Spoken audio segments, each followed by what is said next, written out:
Chers amis, bonjour.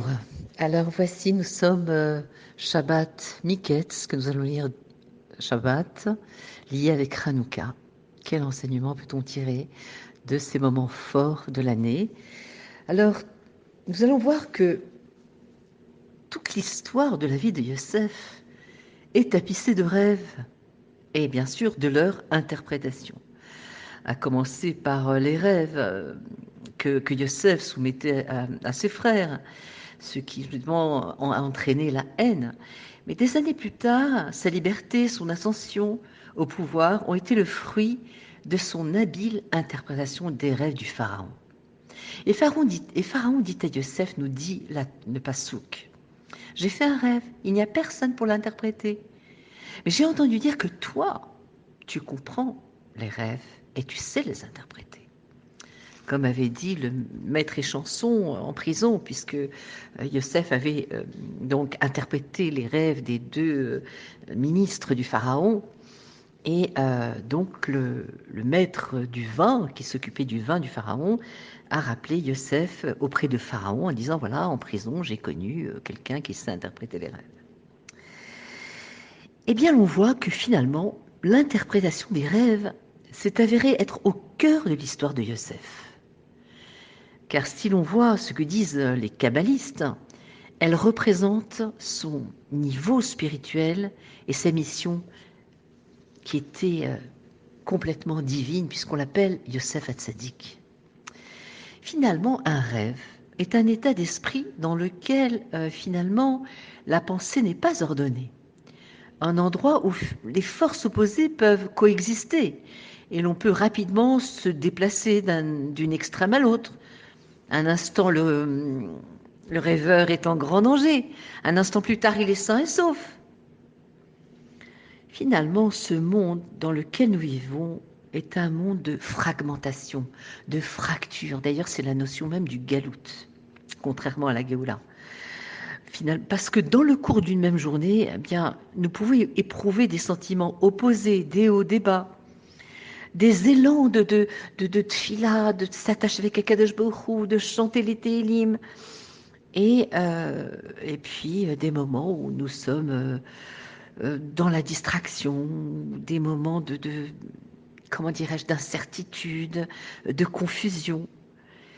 Et l'expérience de Yosef, finalement, elle aussi est à l'image d'un rêve. Un instant, il était prisonnier, et d'abord il est jeté dans un puits, il est vendu en Égypte, et puis il subit les avances d'une femme qui était terriblement déterminée à le faire fauter. Une heure plus tard, il est le commandant, le second du pharaon, et rien ne peut se décider sans lui. Finalement, cette vie-là ressemble à un rêve.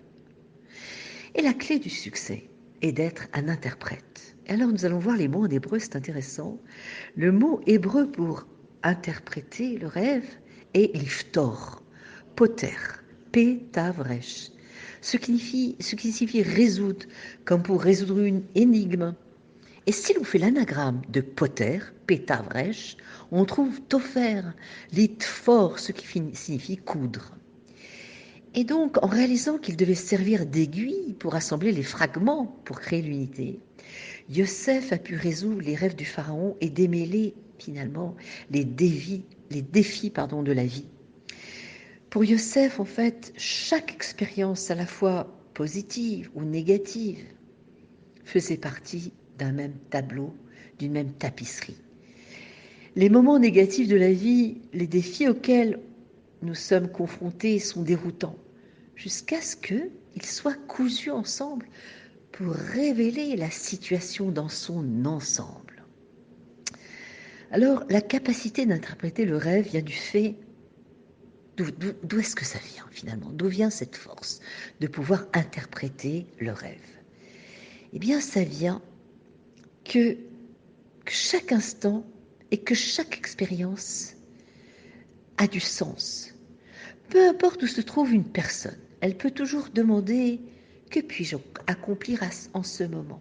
Qui puis-je aider? Comment faire avancer la cause de la bonté et de la gentillesse ?» C'est précisément ce que Yosef a dit au Pharaon. Pharaon n'a vu que des détails. Il a vu des vaches grasses, des vaches maigres, des épis très pleins et sains, des épis flétris. Mais Yosef a vu plus. Comment a-t-il déchiffré le code? Yosef dit à Pharaon, nous dit la Torah, le rêve du Pharaon est un. Ce que Dieu fait, il a dit à Pharaon. Les 7 bonnes vaches sont 7 années et les 7 bons épis sont 7 années. C'est un seul rêve. Donc les 2 rêves sont un seul rêve et les bonnes et les mauvaises années font partie d'une même histoire. Qu'est-ce que cela signifie? Eh bien que les 2 périodes, abondance et pénurie, nous donnent l'occasion peut-être d'introduire la divinité, le divin, la Rouhaniout dans le monde et d'aider les autres, tendre la main. Telle était la vision clé de Yosef et elle représente son attitude générale envers la vie. Chaque âme est comme une aiguille à coudre, nous dit dans une sira le Rabbi. Comme la pointe de l'aiguille, nous possédons la capacité de pénétrer le tissu et de coudre ensemble les choses. Eh bien, nous avons la capacité de percer l'enveloppe extérieure et de découvrir que toute la création n'est qu'une expression du Dieu unique. D'ailleurs, Olam, qui veut dire le monde, eh bien, nous trouvons les mêmes racines que Elem, voile. Donc, à travers les bonnes actions, eh bien, nous pouvons découvrir, dévoiler. Juste avant de quitter ce monde, Yaakov, dans la paracha de Vayechi plus tard, a béni chacun de ses enfants. Et Yaakov a dit à Yosef, il lui a dit Ben Porat Yosef, un fils charmant est Yosef. Le mot que dit Yaakov Avinu, il a utilisé pour exprimer le charme et la beauté, bien sûr.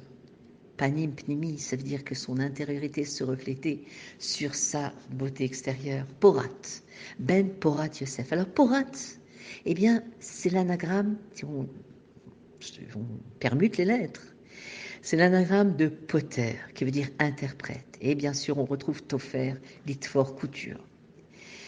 Quand on apprend à interpréter l'Iftor, sa vie, en tofer, c'est-à-dire l'Itfor, en cousant tous les détails, en assemblant tous les détails en une seule histoire, alors la vie, chaque partie de la vie, devient porate, belle et charmante, et on comprend que finalement, tout ce qui nous arrive n'est que la volonté d'Akadosh Baruch Hu. D'ailleurs, Yosef, on nous dit qu'il avait Shem Shamayim Shagur Bapiv. Donc pour lier ce commentaire avec la fête de Hanouka, on nous dit que, et ça va rejoindre, je vais faire un lien bien sûr avec Yosef, de nombreux sages se sont penchés sur la nature du miracle de Hanouka. La plupart expliquent que le miracle affecta l'huile de la menorah. Selon certains, sa nature changea pour devenir 8 fois plus dense, brûler 8 fois plus lentement. D'autres disent que finalement, elle brûlait normalement, mais il apparaissait une nouvelle huile dans les godets de la menorah chaque matin. Selon d'autres encore, de l'huile était créée à l'intérieur de l'huile, de sorte que les godets ne se vidaient jamais. Alors le rabbi de Lubavitch propose une autre approche. Il nous dit que le miracle ne toucha pas l'huile, mais le feu. Comme les Maccabim ont révélé le feu de leur âme, Itlahavut, ils ont livré avec une abnégation totale, c'est-à-dire un Messerut Nefesh, un don d'eux-mêmes, finalement une guerre qui se voulait perdue d'avance. Eh bien Dieu les a récompensés en substituant au feu de la menorah son feu, le feu du ciel, le feu d'Akadosh Baruch Hu, ce même feu qui s'est révélé à Moshe Rabbeinu dans le buisson ardent, qui brûlait sans pour autant se consumer. Ainsi, l'huile brûlait bel et bien dans la menorah, de manière tout à fait naturelle, mais elle ne se consumait pas. Mariage du miracle et de l'ordinaire, du surnaturel et de la nature. Tel est le message de Hanouka, l'attachement indéfectible à Kadosh Baruch Hu, l'engagement sans concession dans la pratique des commandements, et d'introduire du Rouhaniyut, de la spiritualité à travers l'étude de la Torah. Et tout cela révèle en notre âme le feu divin, puisqu'il est écrit, comme nous dit le roi Salomon, que Ner Hashem, la bougie d'Akadosh Baruch Hu, Nishmat Adam, c'est l'âme de l'homme. Toutefois, ce feu brûle mais ne se consume pas. Il éclaire mais ne détruit pas. Il réchauffe mais ne se réduit pas en cendres. Le juif qui vit la Torah peut être passionné, exalté, mais il ne vit pas retiré du monde, comme Yosef Hatzadik au sein de l'Égypte, dans le pays le plus impur, a pu faire régner la bonté, la spiritualité. Ses enfants font partie des 12 tribus, Ephraïm et Ménaché. D'ailleurs, un père bénit ses enfants en disant que vous soyez comme Ephraïm et Ménaché, les fils de Yosef qui sont nés en Égypte. Eh bien, puissions-nous avoir un joyeux Hanouka et les forces que cette fête révèle pour nous accompagner toute l'année, pour que la lumière de notre âme nous aide à distinguer le divin au sein de chaque chose et même dans les ténèbres les plus épaisses. Très prochainement, qu'on ait le Mashiach, qu'Hachem ait pitié de nous et qu'on nous délivre très rapidement de ce galout et qu'on aille vers la Géoula. Joyeux Hanouka et Shabbat Shalom.